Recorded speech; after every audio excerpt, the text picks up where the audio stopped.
শাহাবুদ্দিন চুপ্পু কঠিন শিক্ষা পেতে শুরু করেছেন। সামনে আরো কঠিন শিক্ষা পাবেন। শাহাবুদ্দিন চুপ্পুকে শিক্ষা দিবে জামাত এনসিপি, তারা রেডি। দর্শক, রাষ্ট্রপতিগিরি করেছেন, ইসলামী ব্যাংকের শেয়ার কেলেঙ্কারির সাথে জড়িত, দুদকের কমিশনার থাকা অবস্থায় শত শত কোটি টাকা দুর্নীতি করেছেন, বিদেশি নাগরিকত্ব নিয়েছেন এবং জজ থাকা অবস্থায় ঘুষ খেয়েছেন। লাভ নাই, আপনি ধরা পড়বেন। আপনার সমস্ত হিসাব নিকাশ এখন সামনে আসবে। কত ধানে কত চাল এবার টের পাবেন। জামাতের আইনজীবীরা, শিশির মনিরা আপনার বিরুদ্ধে সমস্ত ফাইল রেডি করেছে। অচিরেই বিদেশ যাত্রায় নিষেধাজ্ঞা দেওয়া হবে, এটা জামাত আদায় করবে কোর্ট থেকে। আর বাংলাদেশপন্থী, জুলাইপন্থীরা আপনার জীবন তামাতামা করে দিবে। রাস্তাঘাটে আপনি হাঁটতে পারবেন না কতদিন। এই তো নতুন নতুন প্রেসিডেন্ট থেকে বের হয়ে একটু রাস্তায় গেছেন, অলরেডি ঘটনা শুরু হয়ে গেছে। খবর, গাড়িতে উঠছিলেন চুপ্পু, পেছন থেকে শব্দ হলো চোর। এখন যারা চুপ্পুকে হয়তো এখন পানির বোতল, জুতো টুতো ছুড়ে মারতে পারবে না, কারণ তার একটা গার্ড আছে, তার একটা প্রোটোকল আছে। কিন্তু চোর বলেছে, কারণ কি তাকে ধরে নিয়ে যাবে সম্ভব? তাহলে বাংলাদেশে প্রতিবাদের ঝড় উঠবে যে চুপ্পুকে চোর বলার কারণে অমুককে ধরে নিয়ে গেছে। এবং ঠিকই 2 দিন পর পানির বোতল ছুড়ে মারবে। কতদিন আর নিরাপত্তা দিবে? এবং ধীরে ধীরে এক পর্যায়ে এইসব নিরাপত্তা, সিকিউরিটি কনসার্ন এগুলো হালকা হয়ে যাবে, সরকারের নজর কমে যাবে। ডাক্তার কাছে যাবেন, যেখানে যান। রাষ্ট্রপতি ছিলেন বলে রাষ্ট্রপতি থাকা অবস্থায় বের হতে পারেনি। ইউনূসের আমলে পুরো সময়টা বঙ্গভবন থেকে বের হতে পারেনি। তারপরে বিএনপি ক্ষমতা আসার পর একবার পাবনা গেছে, একবার লন্ডন গেছে। তো এখন আপনাকে এত প্রোটোকল কে দিবে? আপনি যেখানেই যান আপনার জীবন তামাতামা করবে। পোলাপান আপনার গায়ে জুতো মারবে, আপনাকে চোর বলে স্লোগান দিবে, ভুয়ো ভুয়ো স্লোগান দিবে, আপনার গায়ে পানির বোতল ছুড়ে মারবে। আপনি এমন পরিস্থিতি হবে, এই চুপ্পু জুমার নামাজ পড়তে গেছিল, তো তখন চোর বলেছে জুমার নামাজও পড়তে যেতে পারবেন না। কোন মসজিদে পড়বেন? ওখানে এনসিপির ছেলেরা, জুলাই পন্থী ছেলেরা আছে না, তারা চোর বলবে, বের করে দিতে বলবে যে না, এইসব দুর্নীতিবাজ, পতিত ফ্যাসিস্টদের দোষের ভারতের দালালরা মসজিদে নামাজ পড়তে পারবে না, বের করে দিবে ঘাট ধরে। এটা তো আর বঙ্গভবনের ভিতরে না। চুপ্পুর জুমার নামাজ পড়তে যাওয়ার রাস্তাও সম্ভবত বন্ধ হয়ে যাবে। পাপ বাপকেও ছাড়ে না। পাপ করতে করতে হাসিনার অবস্থা কি হয়েছে দেখেছেন? 14 গোষ্ঠী পালাতে হয়েছে। এই চুপ্পুর যে বিদেশ যাওয়ার শখ, সেফ এক্সিট, এটা পূরণ হবে না। কারণ বিদেশ গেলে তারেক রহমান বিএনপির অনেক গোপন কথা বলে দিবে। যেমন শেখ হাসিনা পদত্যাগ করেনি, চুপ্পু সবার আগে বলবে এটা। এরপরে তারেক রহমান কখন থেকে চুপ্পুর সাথে যোগাযোগ করেছেন, এটা কিন্তু স্পর্শকতার বিষয়। এখন হাসিনা পালানোর পরে যদি তারেক রহমান চুপ্পুর সাথে যোগাযোগ করে থাকেন, এটা কিন্তু অ্যালার্মিং। কেন যোগাযোগ করেছেন? চুপ্পুর সাথে তারেক রহমানের যোগাযোগ করতে হবে কেন? এর মানে তাহলে বিএনপি যে ষড়যন্ত্র করে ক্ষমতা এসেছে, তার সাথে চুপ্পুও পার্ট। এখন এটা কিন্তু চাইলে চুপ্পু বলে দিতে পারেন, কিছুটা কিন্তু অলরেডি বলেছেন মুখ ফসকে, এতে ধমকও খেয়েছেন।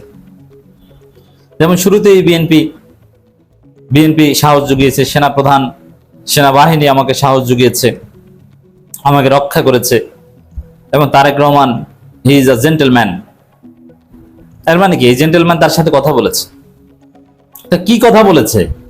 জামাত ঠেকাতে, পদ আঁকড়ে ধরতে, ইউনূসকে না গুনতে, ঠিক আছে কিছু অপমান অপদস্থ করলো আপনি থাকবেন, আমরা রক্ষা করব, এই ধরনের কথা বলেছে। অনেক গোপন তথ্য, অনেক গোপন কিছু ফাঁস হয়ে যেতে পারে।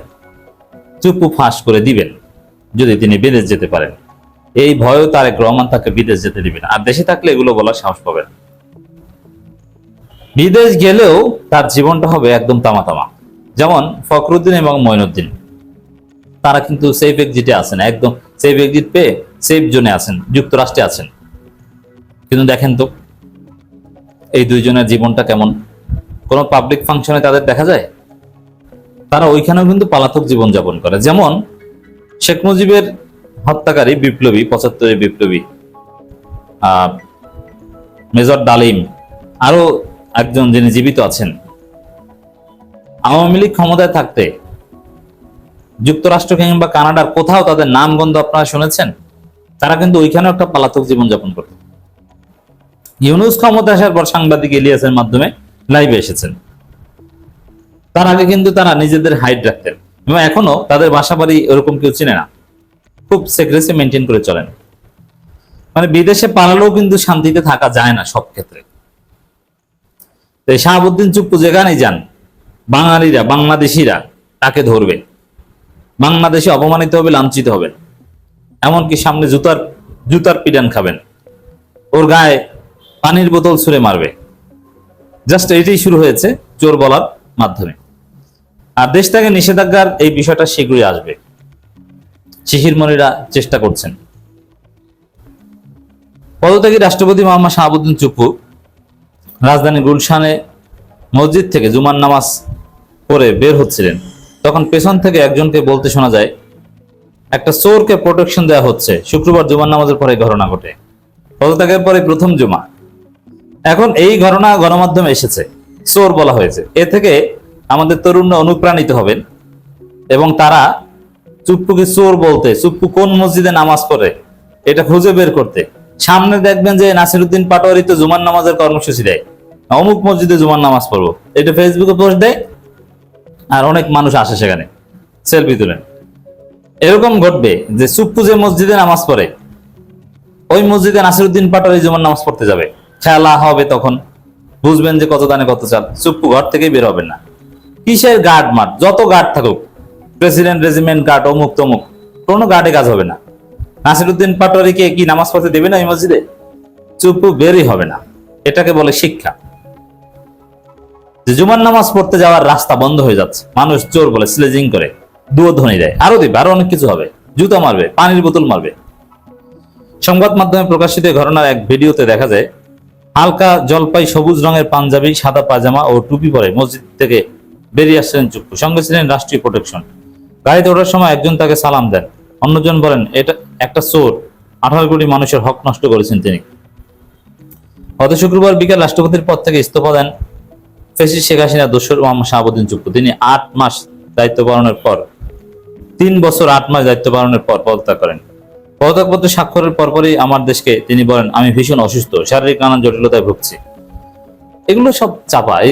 অসুস্থ থাকা অবস্থায় প্রেসিডেন্ট মারা যায়, এমনিতে প্রয়োজনে বঙ্গভবনে বসে রানিং প্রেসিডেন্ট হিসেবে যেন আমি মরি, এটা অনেক প্রেসিডেন্টের স্বপ্ন থাকে, তাহলে আলাদা একটা সম্মান পায় যে মৃত্যু তো নিশ্চিত, তবে রানিং প্রেসিডেন্ট থাকা অবস্থায় যেন মরি। অনেকের স্বপ্ন যে মরবো তো এমপি মন্ত্রী থাকা অবস্থায় যেন মরি, মরার আগে আরেকবার হই, এটা ছাড়তে চায় না। জিল্লুর রহমান প্রেসিডেন্ট থাকা অবস্থায় মরেছেন না। তো দর্শক, অসুস্থতা এটা কিছু না। বিএনপি পদত্যাগ করিয়েছে ঘাট ধরে, এখন মাইক টের খাবেন রাস্তাঘাটে।